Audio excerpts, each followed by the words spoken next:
Hello everyone, welcome back to YK Reviews and welcome back to another video of Nightmare on Elm Street. We're doing the retrospective review with this one going on the Wes Craven New Nightmare. So let's get into it here.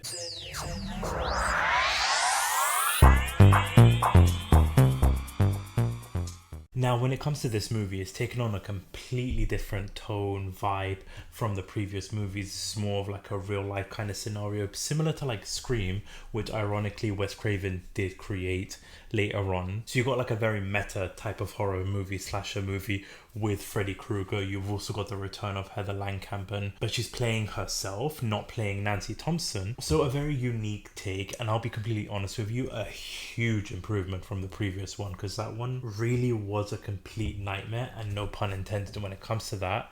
So with this movie, you've got like the opening sequence. It starts off with them being in a film set, so you see this metallic glove, Freddy's classic glove, being created in a metallic kind of form.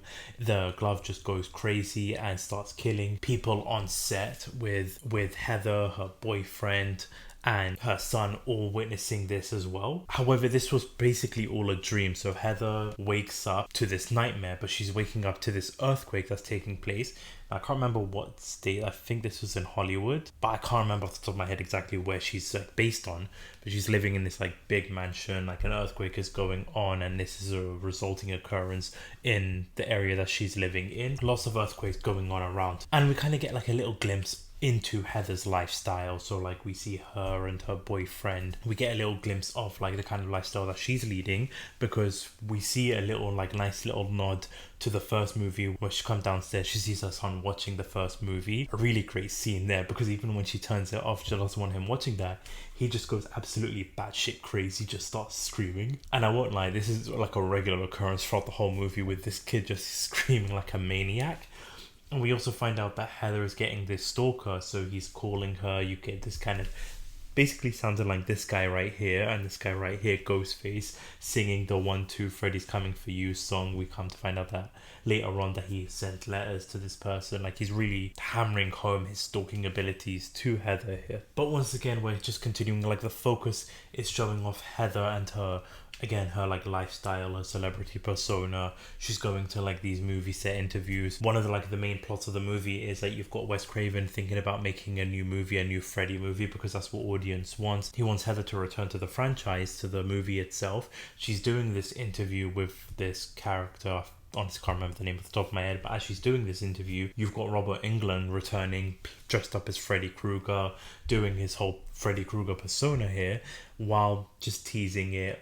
They had this little conversation, little dialogue, Heather and Robert together, just talking about the Wes Craven script and that kind of stuff. And as we're focusing on Heather's lifestyle, we also focus on her son, and like I said, acting like some omen child, screaming most of the time. But the result of the screaming is because he sees Freddy, or he's like dreaming about Freddy. Even in one of his toys, his dinosaur stuffed animals called Rex, they're seeing claw marks on it. So Freddy is returning, but it's not Robert Englund's Freddy, it's a different kind of Freddy. And so because of like her worrying about her son, this causes her to call her boyfriend, or to be honest with you, her spouse. I'm not sure who exactly, like in terms of like terminology, what he is to her. I'm just going to say boyfriend for the review. He decides to leave the movie set that he's working on, decides to drive back, but we see, similar to like Dan from the 4 and 5 movie, you get this guy driving this truck. You see Freddy's claws coming out of the cushion seat and ends up clawing him, killing him, causing this guy to crash. Again, similar to like how Dan died in Nightmare on Elm Street 5, he crashes a truck and ends up killing himself. And as Heather goes to see the body, we see the claw marks. So she notices this is Freddy's iconic claws scratched on his chest, and now she's starting to get worried about the situation here. So they have a funeral for him, but then with, again, the earthquake is taking place, she ends up falling and landing, hitting her head on one of those metal like bars around the casket, and by hitting her head, she has this sort of dream sequence where her son is inside the coffin. Because of the earthquake, the casket opens up, revealing her boyfriend's dead body there. You see Freddy actually inside the grave pulling on her son as she's trying to rescue him. Again, all turning into like this dream sequence there. And then you even get the return of Heather's character from the first movie. You get the return of her father coming back into the movie, playing himself, not Nancy's dad, but trying to be like a shoulder to cry on, or the support that she needs. And what's even funny is that now even this kid is getting in on the action. He's starting to sing the Freddy song to her, which that was a really nice touch, I won't lie. And there was even 1.2 where like Heather's sleeping, just all of a sudden just wakes up to find her son downstairs just going batshit crazy, screaming. Like, I honestly don't know what I would have done in that situation where he's just yelling and screaming just out of nowhere. So she ends up deciding to take him to the hospital to get him checked out. So she goes to Wes Craven, and Wes Craven's making an appearance in the movie itself. She's talking to him about the script. They're confiding in each other, thinking that Freddy Krueger really is returning. The only way to stop Freddy Krueger is to basically make the movie itself, the movie that he has been working on. And so later on in the movie, she's falling asleep. She starts to get this dream sequence of Freddy actually appearing and attacking her. And with this one, you get that really demonic looking Freddy, which I really like the look of him. And so he's attacking her, but she ends up waking up because once again, another earthquake has taken place. Now, Heather's just going batshit crazy, like going out of her mind. She goes to the hospital because she wants to see her son. She falls asleep next to her son's bed, but then when she wakes up, she sees that her son's not there. When she goes to look for him, the nurses are realizing that Heather's not letting her son sleep, causing him to be sleep deprived, and they're starting to question Heather possibly taking her son away from him. And then you have this amazing sequence, and probably my favorite scene of the whole movie is while this main nurse is talking to Heather, focusing on her and what they're going to do next in terms of authorities getting involved. You have this sequence where you've got two nurses working together. So you've got one nurse pretending that they're going to inject Heather's son, while the other nurse does it behind this babysitter Julie's back.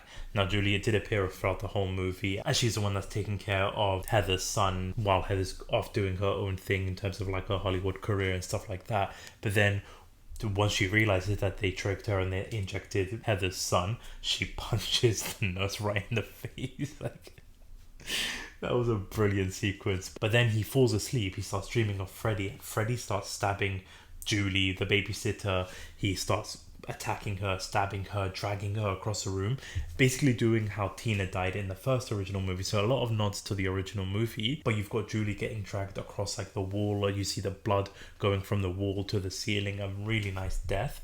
And with all this commotion, this causes Heather's son to sneak out of the hospital, because earlier in the movie, Heather told him that the house is literally just across the freeway, highway, whatever you're calling it. And so she's not far from him, so he decides to sneak out the hospital and go across the freeway with all these incoming cars to try and go back home.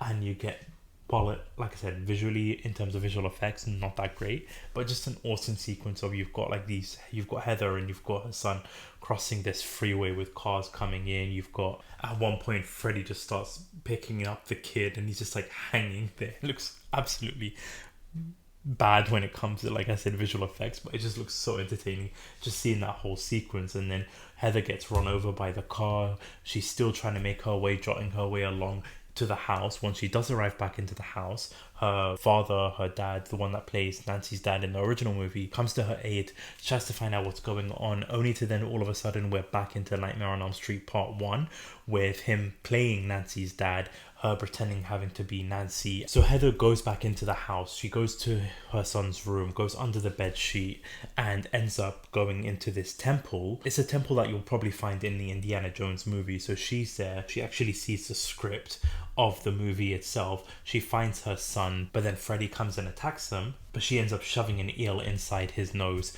punches him. Freddy's coming back after her son, stabs him, and then as Freddy's going after her son, he goes into this little room where Freddy can't go in because it's too small for him, but he's able to stretch his arms, do the similar thing that you'll see from Freddy Krueger, and then he's about to eat her son, but Heather comes and stabs him in the leg. He actually uses the classic Freddy tongue, the tongue returns, which we haven't seen in the last couple of movies.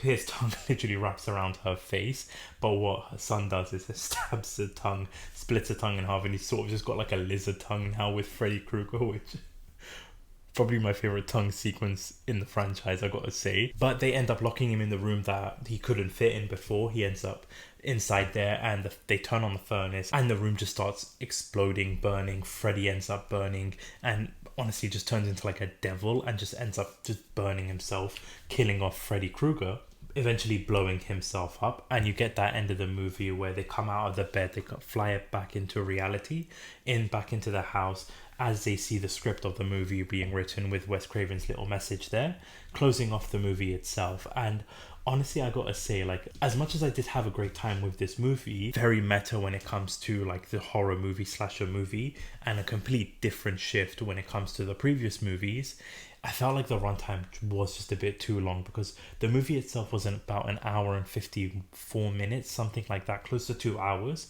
And I feel like the runtime, you can kind of feel it. I feel like they should have cut a little bit, maybe like 20 minutes off of the movie when it comes to like the first act in particular.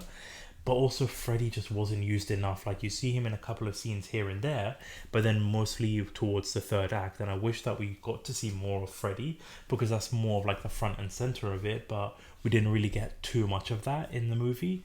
But I still enjoyed it. Like I said, a huge improvement from the previous movie, so one that is really enjoyable. So if you have seen the movie, let me know in the comment section down below what your thoughts are about it. Are you a fan of the tonal shift that they did, and where you would rank this so far in the franchise? Let me know in the comment section down below. But that about wraps it up for the next Nightmare on Elm Street retrospective review. Keep an eye out, we've got one of the most iconic ones with Freddy versus Jason coming up tomorrow. So if you're new to the channel, definitely consider subscribing and definitely hitting that like button if you do enjoy this type of content. I done a Chucky mid-season spoiler review as well, so you can go check out that on the channel if you haven't already. But I thank you so much for watching, thank you so much for listening. This is YK Reviews. Peace.